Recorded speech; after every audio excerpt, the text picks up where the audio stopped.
Have you ever experienced a fearful avoidant pulling away and wondered what exactly are they pulling away over? What are they thinking? What led up to this? Well, in today's video, I am going to give you the inside scoop. As somebody who once was a fearful avoidant attachment style before really diving into the work, I can tell you a few major things, 6 major things in particular that fearful avoidant attachment styles tend to think internally and experience in those exact moments where they're pulling away. And if you are the fearful avoidant watching this, then this will be really good for you to just gain some insight into the recesses of your own subconscious mind and why you do the things you do if you weren't already aware of these patterns.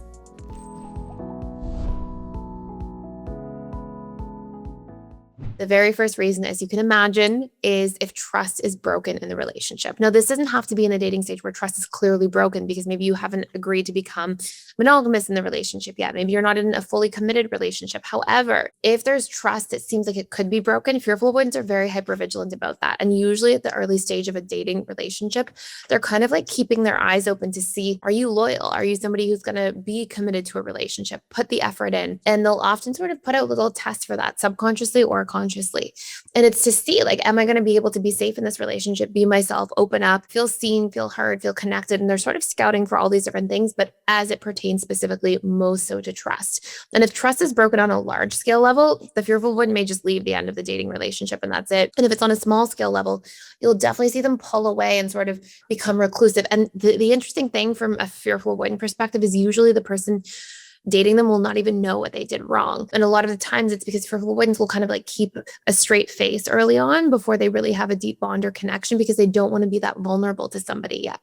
And so you may do something, you may not consciously realize, oh, the way I spoke to that person made them feel kind of affected and made them feel like they can't really trust me. And so they withdrew. Instead, you'll just see the withdrawing and you won't necessarily be able to pinpoint. This isn't always the case, but generally you see a lot more of that vulnerability and the opening up about the frustration from the fearful avoidance end if they have sort of a bone to pick about something related to trust later on once a bond is already built. And prior to that, you're usually going to see the more like reclusive version that doesn't want to be weak. And I put that in quotes because there's something weak about being vulnerable. The fearful ones often perceive the relationship unfolding in that way. Number 2, if they feel taken advantage of, you're going to see them pull away. And usually this is because there's an imbalance of giving and receiving. And it can be time, it can be effort, it can be energy, it can be actual things, paying for more things, whatever it might be. But if the fearful avoidant sees an imbalance, usually in the dating stage, they're kind of scouting to see, are you going to be somebody who's advantageous? Are you going to be somebody who's a lot of expectations? Or is there going to be a nice equal sort of pull here? And if there is, then that's great. We can progress. And if not,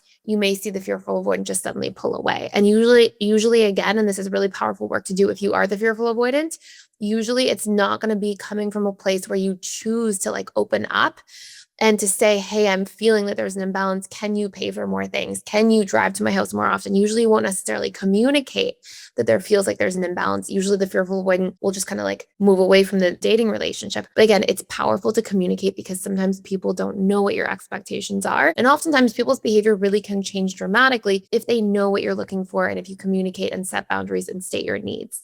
I just want to let you know if you are in a situation where somebody's walked away from you or is pushing you away, or you think they might, or you have recently walked away because something wasn't working and you want healing, or you're concerned this may ever happen to you in your life in the future with a friend, a family member going no contact, whatever it might be. I have a course. It's a free gift. It's literally a giveaway. It's $250 value. It's called How to Heal from a Breakup. It is one of our most popular courses out of all of our 65 courses at PDS for all different areas of your life. It comes with a workbook, a whole bunch of different exercises, and it's based on post-traumatic growth and the science of how we grieve and how to get over grief in a much faster way.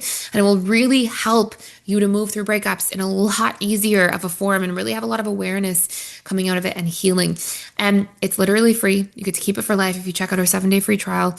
And I'll put a link to that down below so you have access to it if you want to check it out. And third, anything of too extreme polarity will cause the fearful avoidant to pull away. If somebody's too anxious, they'll go so to their avoidant side. But even if somebody's too avoidant, they'll feel rejected and then also become more shut down. One of the big characteristics that we'll see between FAs and DAs is FAs, when they feel rejected, will shut down even harder than a dismissive avoidant. But a dismissive avoidant tends to be more pervasively shut down.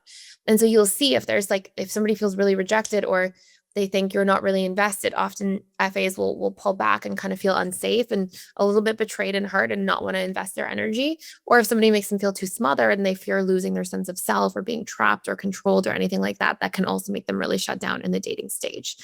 And so inside, fearful avoidants are kind of hypervigilantly looking for like both trust and excitement and passion. And they want someone like interesting and deep, but also somebody safe that they can trust. And there's this really like strong middle ground that FAs seek, but it's like almost like they seek the middle ground, but also want, both sides of things, like the excitement and the stability, but somewhere in the middle of somebody that like brings them both of those things, the trust and the passion, but somewhere in the middle where there's a little bit of both. So really valuable to keep in mind. If you are the fearful one, please try to communicate about these things and how they're important to you. It will definitely make your dating life go a lot easier. And if you are the loved one of a fearful one who's dating them, it's really important to like stay in that middle ground, to facilitate open communication, ask them what their needs are, ask them what their boundaries are, ask what they need in order to trust, and also be mindful about the balance of giving and receiving in relationships. That's it for today. Thank you for being here. Please like, share, and subscribe if you haven't already, and I will see you in the next video.